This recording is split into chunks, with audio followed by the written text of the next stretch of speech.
Mesdames, Messieurs, peuple congolais, être citoyen, c'est être informé.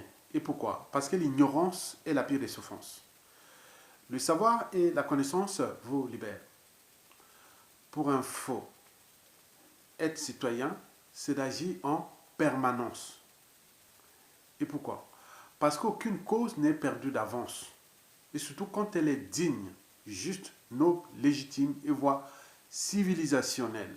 Donc seule la lutte libère. Parce que sans lutte, il n'y a pas de liberté ni de la dignité de l'individu, et encore moins d'un peuple.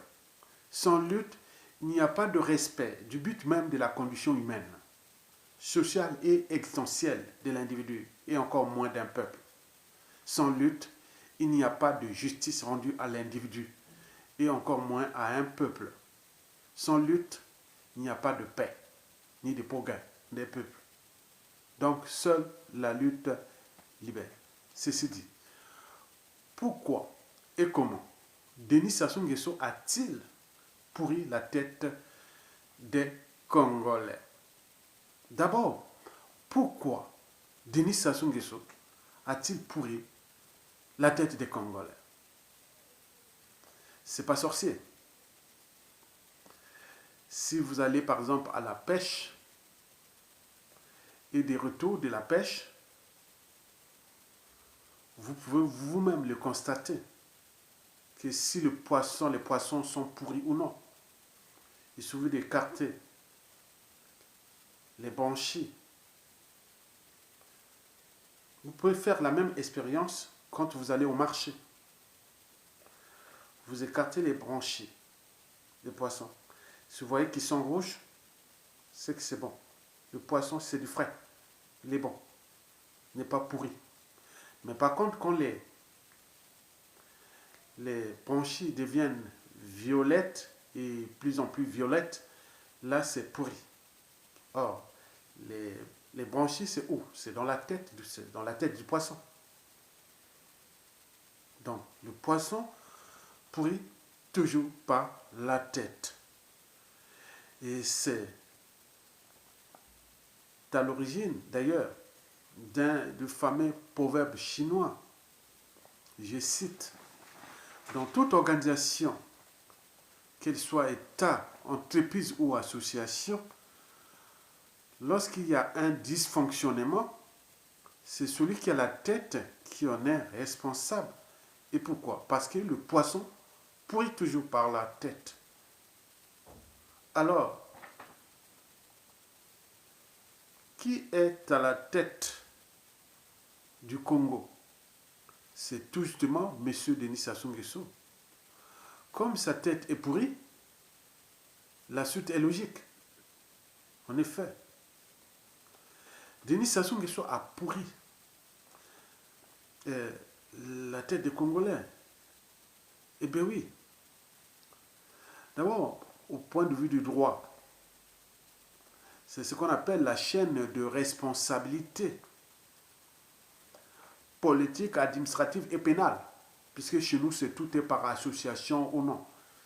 Citoyenneté par association, responsabilité par association ou par appartenance.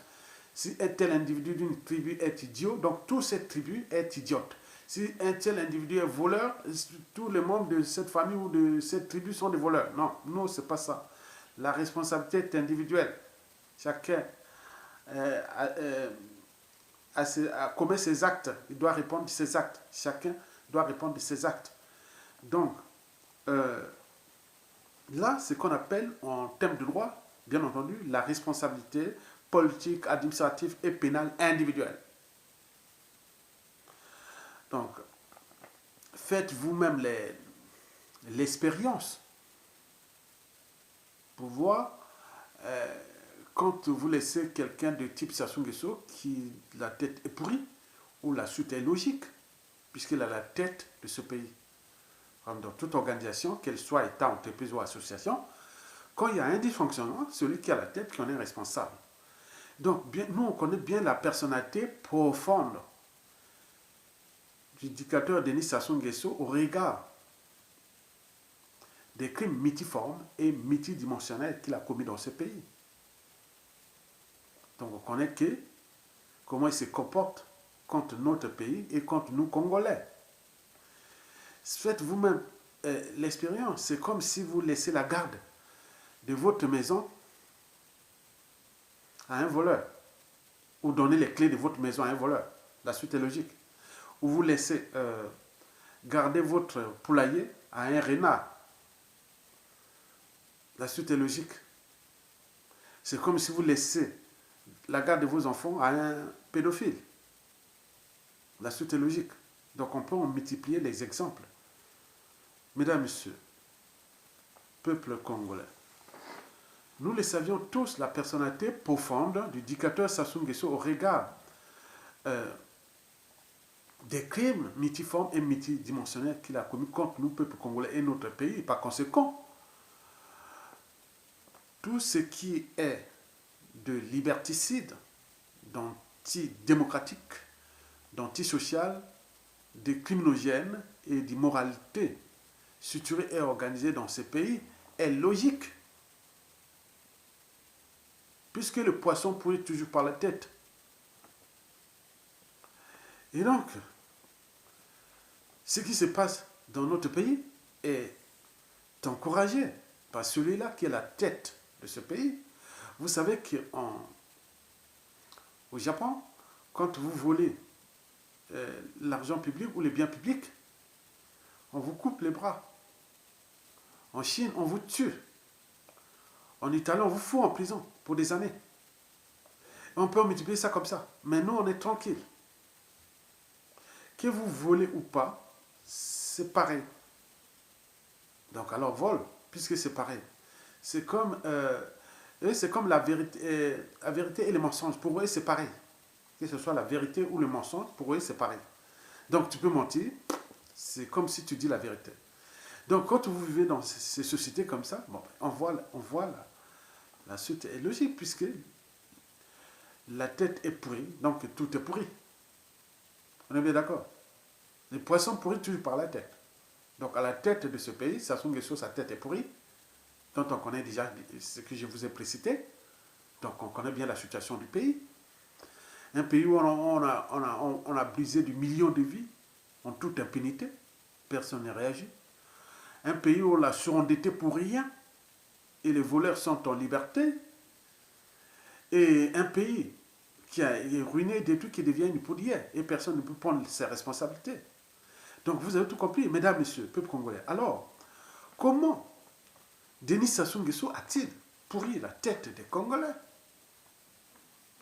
Vous savez que Jean-Jacques Rousseau l'avait pourtant dit en son temps au XVIIIe siècle que l'homme naît bon, mais c'est la société qui la déprave, qui le déprave. L'homme naît bon, la société, ou l'humain naît bon, la société qui le transforme. Vous êtes d'accord? C'est comme dans la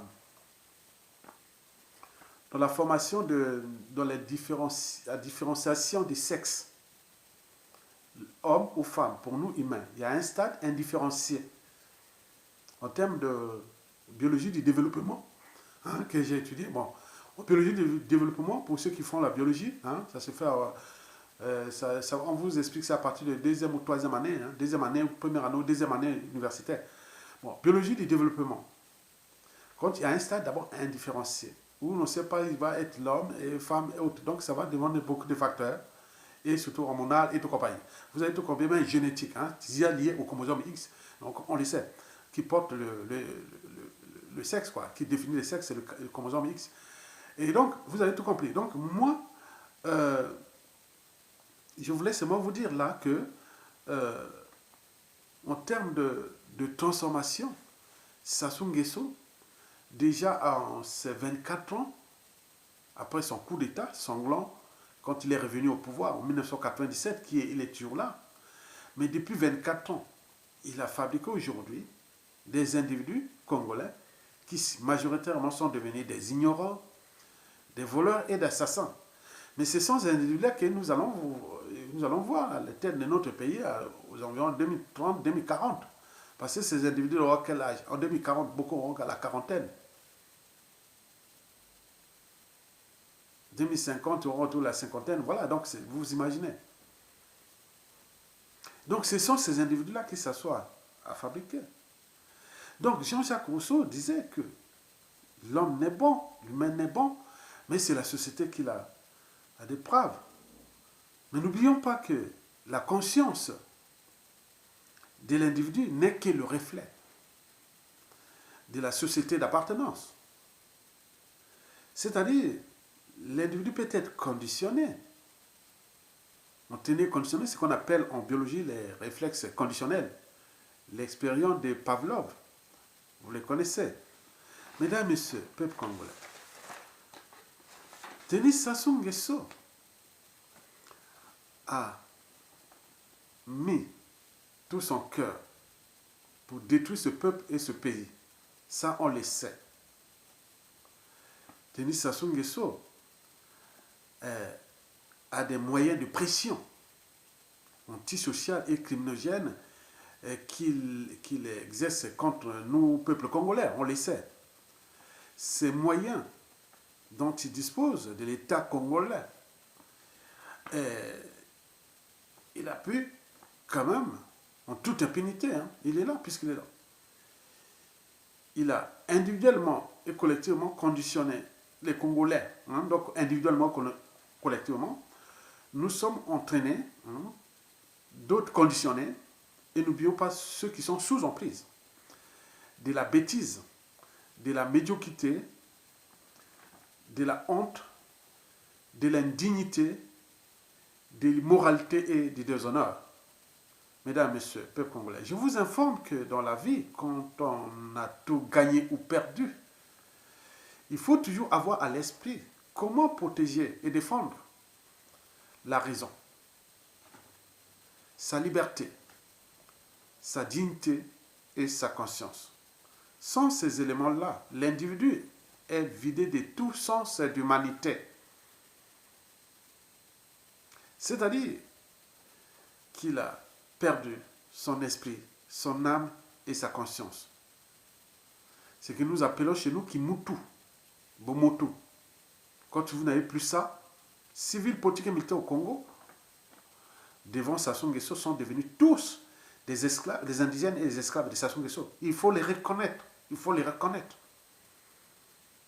Il n'y a pas un seul Congolais qui aujourd'hui qui ne se dit pas qu'il est soit traité comme un sujet, comme un indigène, comme l'esclave de Sassou Nguesso, parce que l'esclave a quoi? A que des devoirs, n'a pas de droits. Aujourd'hui, nous n'avons plus le droit de la liberté d'opinion, de penser, de réfléchir, même d'expression, même la liberté d'association, même la liberté de conscience, on n'en a plus au Congo.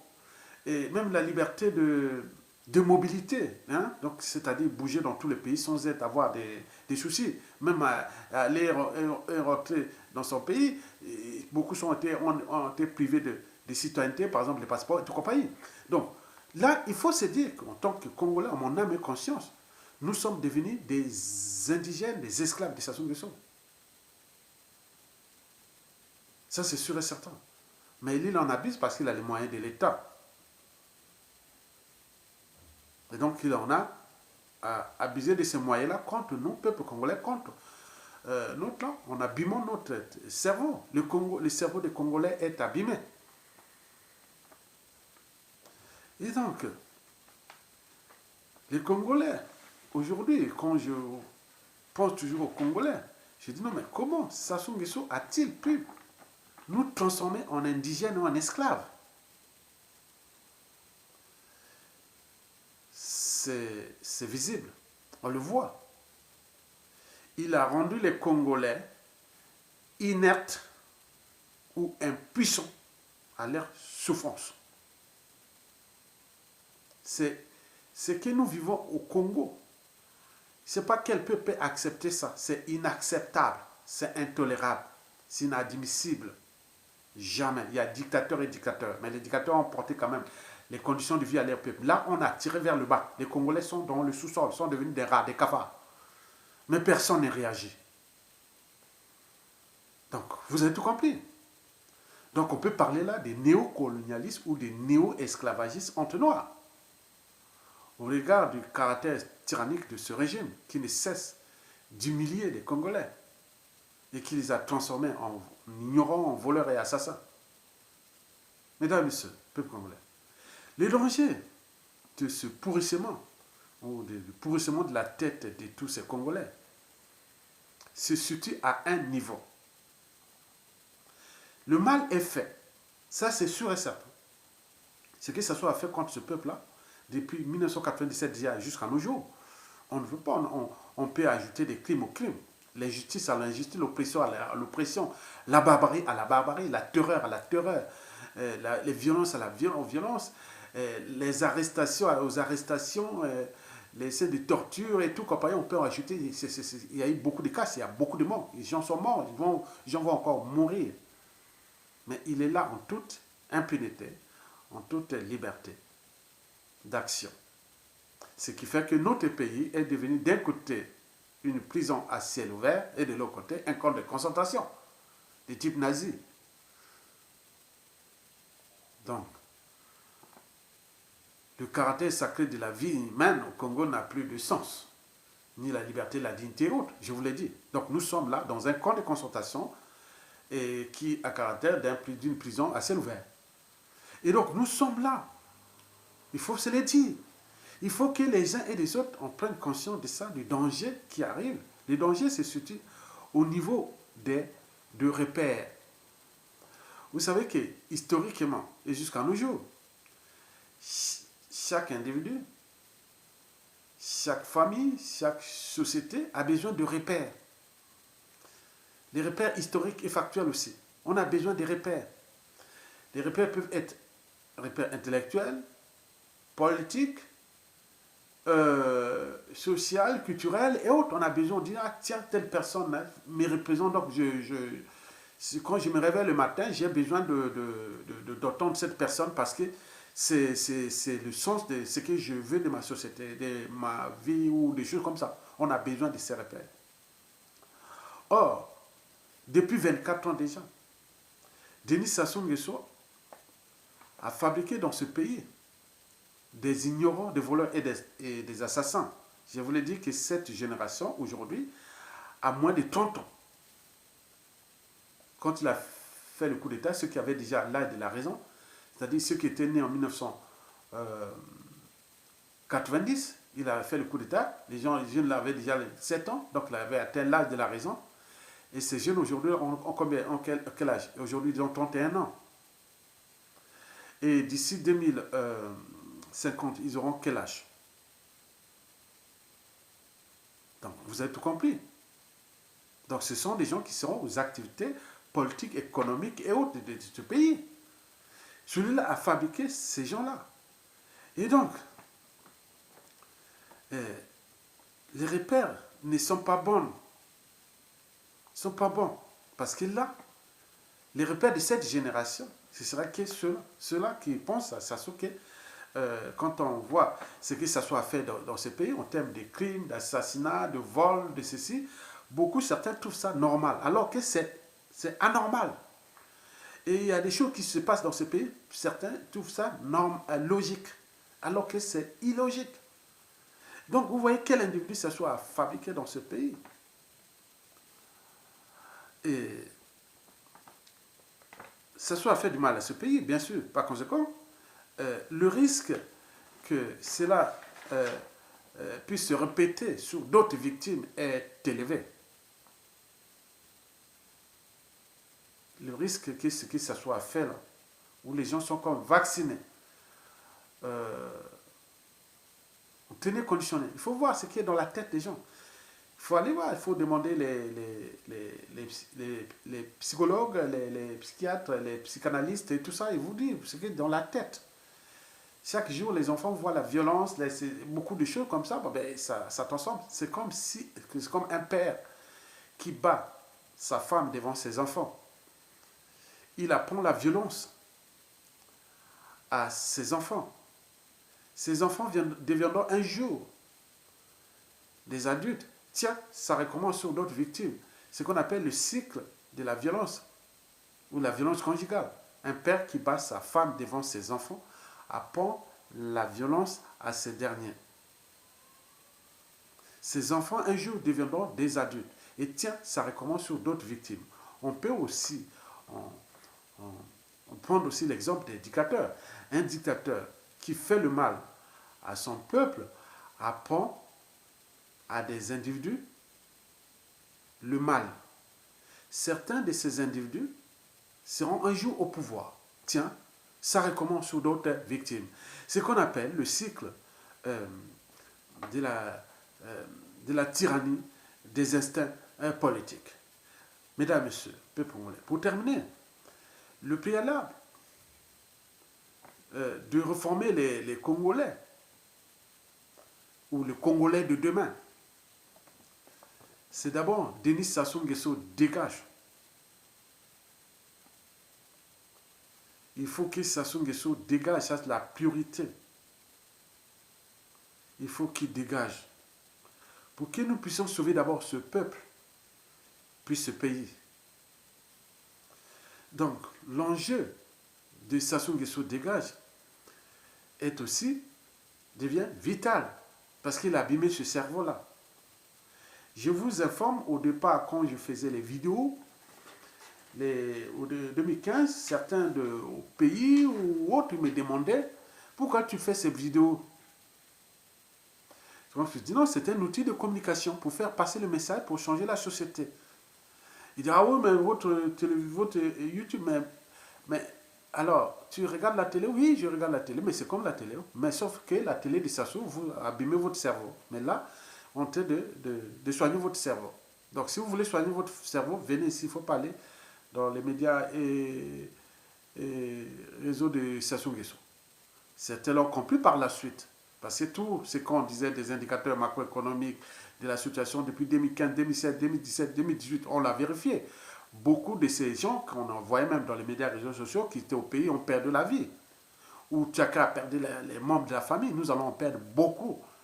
Mais puisque Sassou nous a rendus inertes, impuissants, civils, politiques et militaires, à nos soucis, à nos problèmes. Donc c'est la honte. Et donc nous aujourd'hui, c'est Sassou Nguesso qui aujourd'hui est un maître esclavagiste, ça c'est sûr et certain, mais ça donne les idées à d'autres. C'est ça le danger en termes de repères. Donc nous sommes là pour mettre la pression à tout le monde qu'on puisse prendre la responsabilité. Le fruit est mûr. Il nous reste que nous descendons vers la convergence des idées, des luttes et des frustrations pour qu'on le fait partie. Parce que pour certains Africains, et même ceux qui sont d'autres mondes, qui regardent le Congo, ceux qui sont même au Congo là-bas, certains étrangers, non, mais ce pays-là, c'est civil, c'est militaire, mais il y a un souci, vous avez des soucis. Sassou n'a jamais été aussi faible, vous avez moyen de les dégager.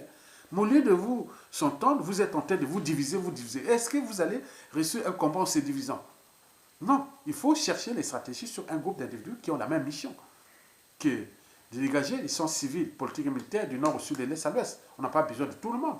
C'est un groupe d'individus. Toutes les révolutions ne sont pas passées avec 100% de la population. Il suffit de 10% de la population. Donc, ce qu'on appelle les engagés. Les engagés, c'est qui? C'est dans la pensée de Margaret Mead, l'anthropologue. Elle avait pourtant dit ceci, je cite, ne doutez jamais qu'un petit groupe d'individus conscients et engagés puisse changer le monde. Historiquement, c'est de cette façon que les changements s'est produits. Donc à faire. Mesdames et messieurs, je vous remercie.